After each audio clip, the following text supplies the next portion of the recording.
Hola, ¿qué tal? Estáis en El Balón en la Red. Yo me llamo José Ramón. El Balón en la Red, este canal, es el que menos le gusta a los porteros. Antes de empezar con el contenido, quiero decir algo. Para los que es la primera vez que me veis o que habéis dado con este canal, por lo que sea, si sois personas inquietas, que os gusta el fútbol, que os gustan las curiosidades, que sois curiosos, igual que yo, si tenéis un poco de paciencia y vais viendo el vídeo, yo creo que os puede gustar. A mí, por lo menos, si estuviese en el lado que estáis vosotros y empezara a ver este vídeo, a lo mejor pues me engancharía. Entonces es lo que os quiero decir, que si tenéis un poco de paciencia, pues igual os gusta lo que vamos a comentar aquí. Por otro lado, decir que, bueno, este es un canal que acaba de nacer, un canal muy pequeñito, con muy pocas visualizaciones, con muy pocos suscriptores, eh, que, bueno, sin ninguna pretensión. Y estos vídeos y todo el contenido que se hace llevan tiempo, llevan mucha investigación, recopilar muchos datos, hacer un guión ordenado, pero creo que vale la pena hacerlo, aunque lo vea poca gente, porque considero que son vídeos atemporales. Y diciendo esto, pues creo que ya tenemos que ir al contenido y empezar, ¿de acuerdo? Hoy nos vamos a salir un poco del guión y vamos a contar cosas que seguramente muchos no conocéis. O sí, a lo mejor sí, y a lo mejor incluso conocéis más cosas de las que vamos a contar. Pero bueno, como habréis visto, a mí me gusta dar mi opinión sobre las cosas que se van comentando, de los temas que tratamos. Pues digo la mía. Ya dije en el vídeo de presentación que íbamos a darle un toque personal a todo esto. Y bueno, vamos a empezar con esto ya. Hay algo que está muy claro, que no hay fútbol sin polémica, ¿verdad? Que si un penalti, que si una falta, que si un fuera de juego, fue tarjeta o no fue tarjeta, una decisión del árbitro. Ahora con el VAR, pues lo que decimos, un fuera de juego que por un pelo, interpretable o no, pues para unos sí, para otros no. Bueno, todo esto que ya sabéis. Y bueno, decisiones acertadas o no de los árbitros, del VAR. Bueno, y diréis, y todo esto ya lo sabemos. Bueno, la FIFA, que regula el reglamento y lo ha ido modificando con la complicidad de las diferentes organizaciones continentales, eh, una vez empiezan los partidos, ya no intervienen las decisiones arbitrales y solamente pone las herramientas, pero no decide. ¿A dónde quiero llegar? Bueno, os haré una pregunta y os daré un tiempo para que la penséis, porque en casi 180 años de fútbol, la pregunta es, ¿cuál es la situación que pensáis de más difícil solución que ha habido a lo largo de la historia del fútbol? Pensadlo un momento y os doy mi respuesta. Os daré situaciones reales, anécdotas y decisiones que os parecerán imposibles a día de hoy. ¿Ya lo tenéis? Es fácil. Ahora nos parece solucionado, pero ha seguido cambiando hasta el día de hoy. Han habido cambios significativos por esto que os digo. Estamos hablando del empate, o mejor dicho, del desempate. Ha dado infinidad de giros, muchos cambios de normativa y seguro que continuarán habiendo cambios. Prórrogas, el gol de oro, los penaltis, etc. A día de hoy, en algunas competiciones, incluso se elimina la prórroga y pasan directamente a los penaltis. En las oficinas de la FIFA debe haber alguien que le sale humo de la cabeza, seguramente porque aún siguen buscando una mejor solución para todo el tema del desempate, cómo desempatar un partido de fútbol. Vamos a ir nombrando cómo ha ido evolucionando esto del desempate históricamente en el fútbol. En torneos regulares, fases de grupos donde los puntos es el objetivo de los equipos, pues mirar, en octubre de 1994 la FIFA, para incentivar a los equipos a buscar la victoria, pues como os digo, en competiciones donde cuentan los puntos, pasó de dar los 2 puntos por victoria a dar 3 puntos.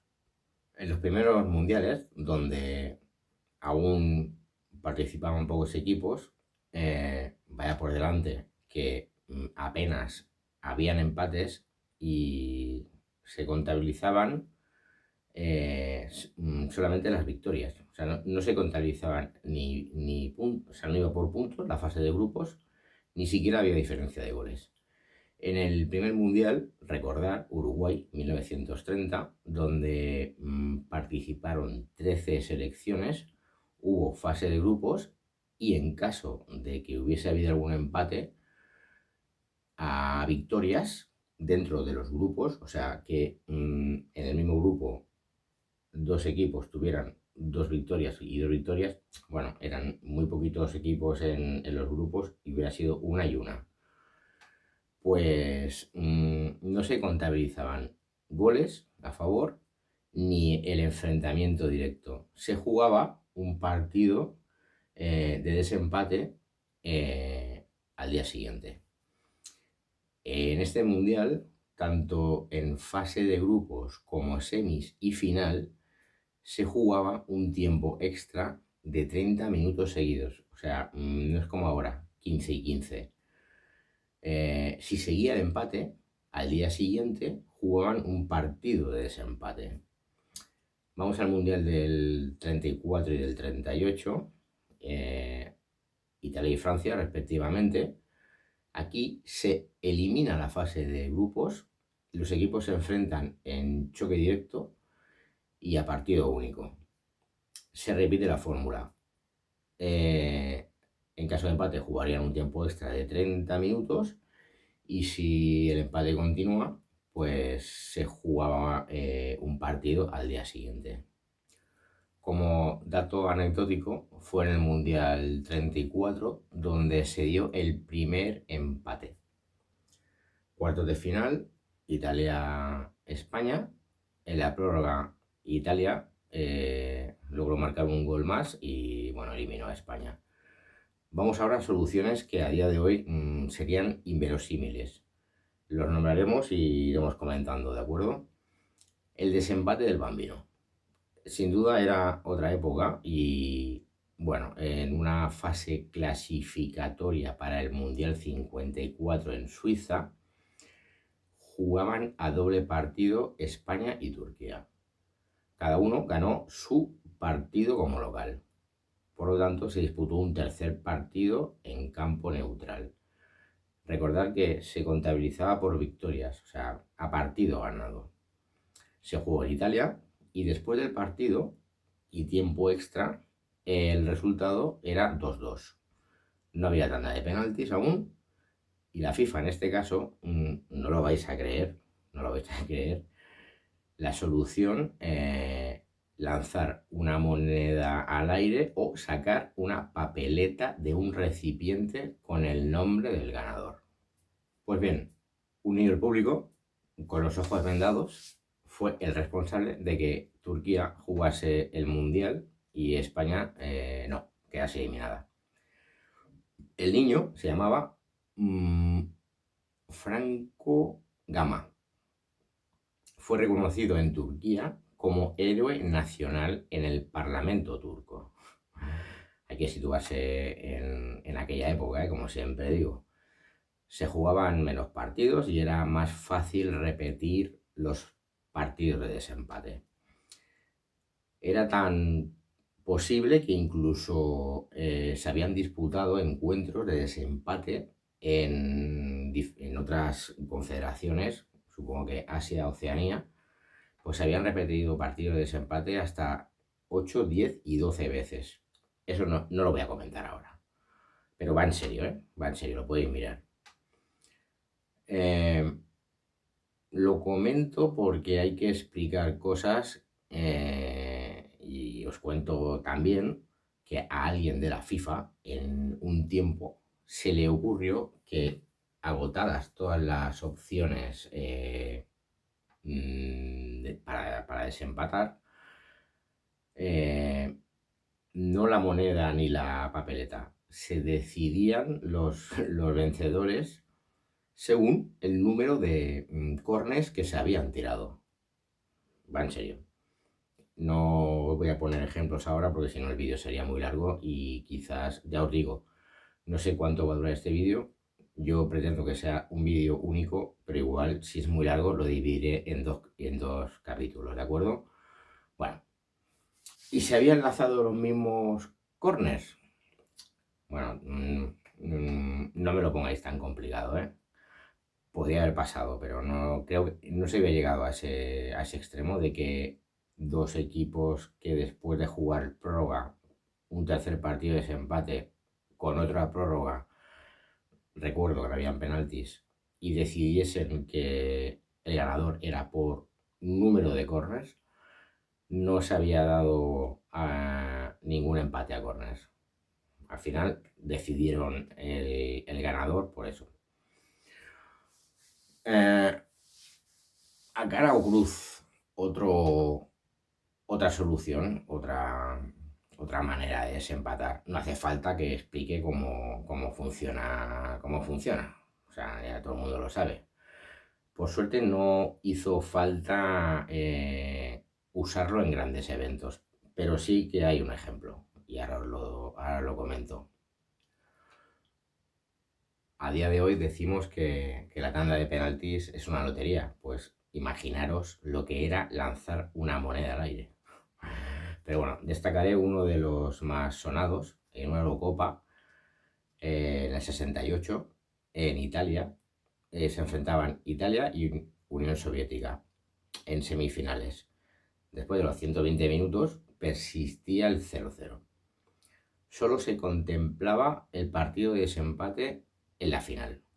Entonces el árbitro llamó a los capitanes al vestuario y en el vestuario se lanzó la moneda al aire y la suerte cayó del lado del equipo italiano, que después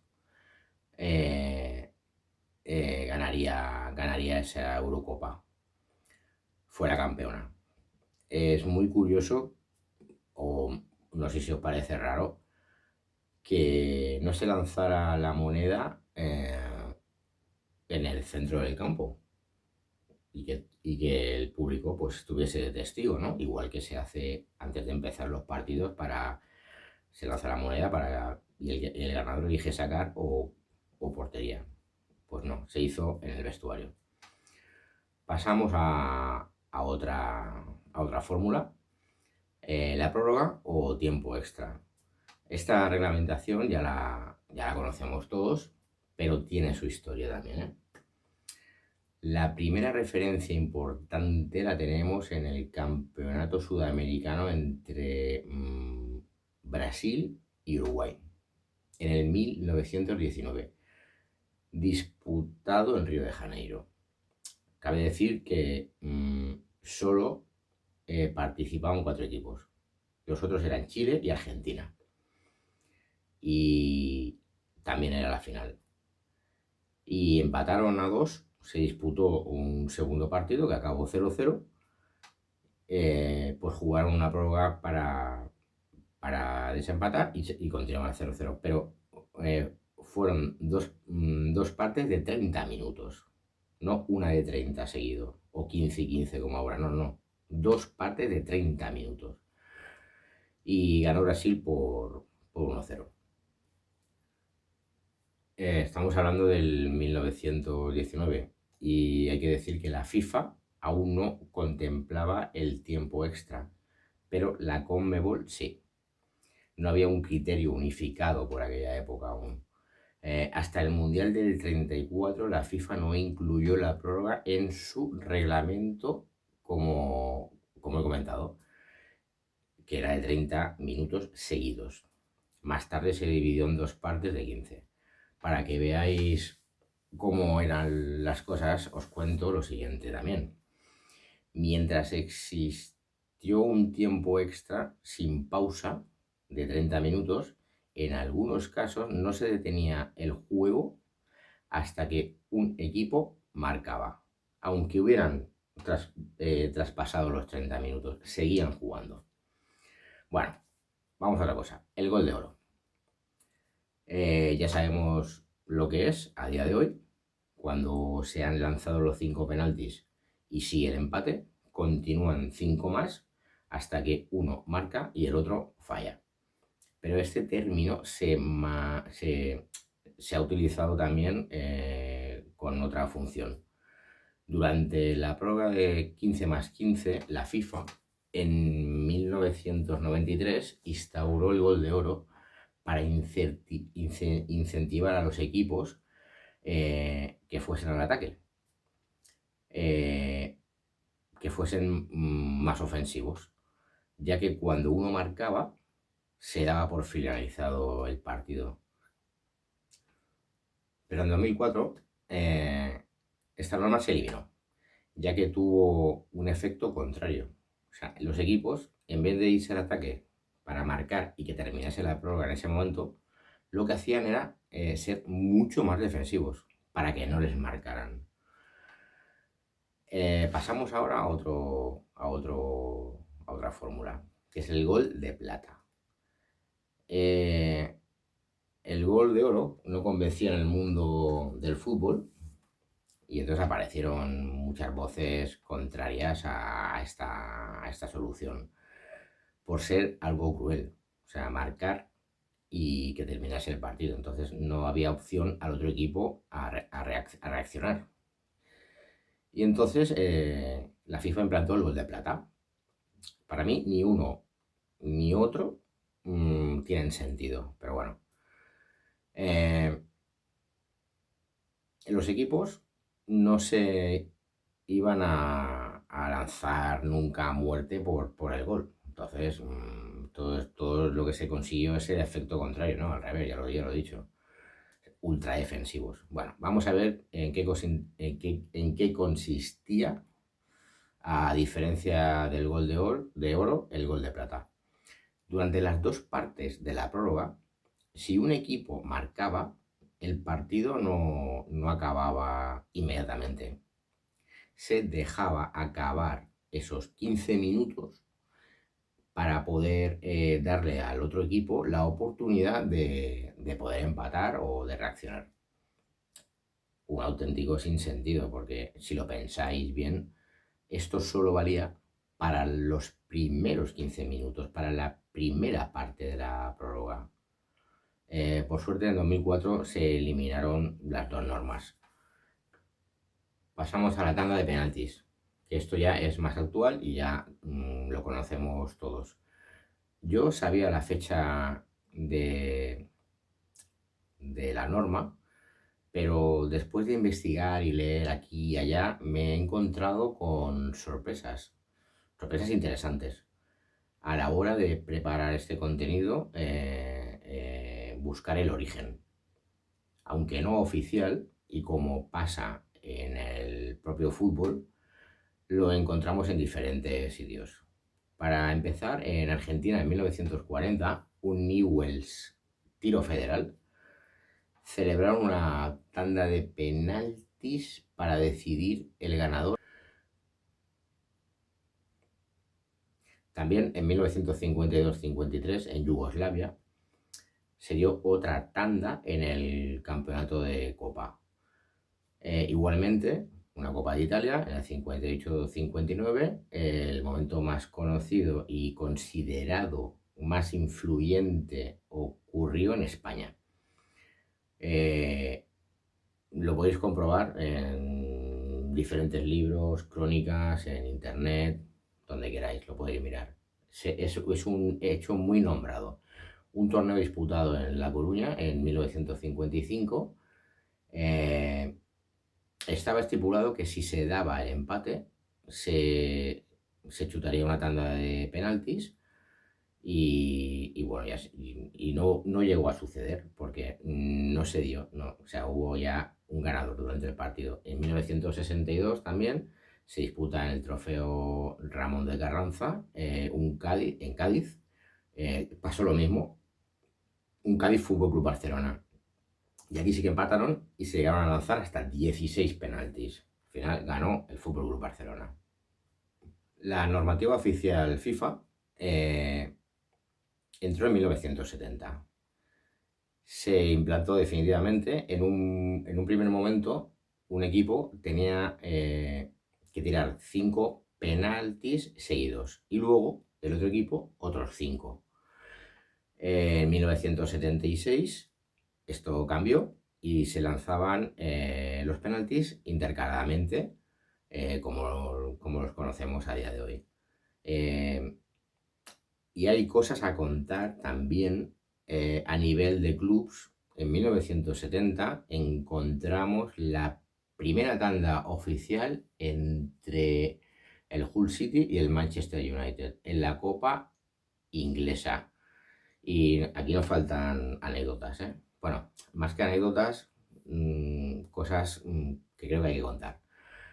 El primero en marcar fue el grandísimo jugador inglés George Best. Fue el primero en marcar en una tanda de penaltis en un partido oficial en Inglaterra.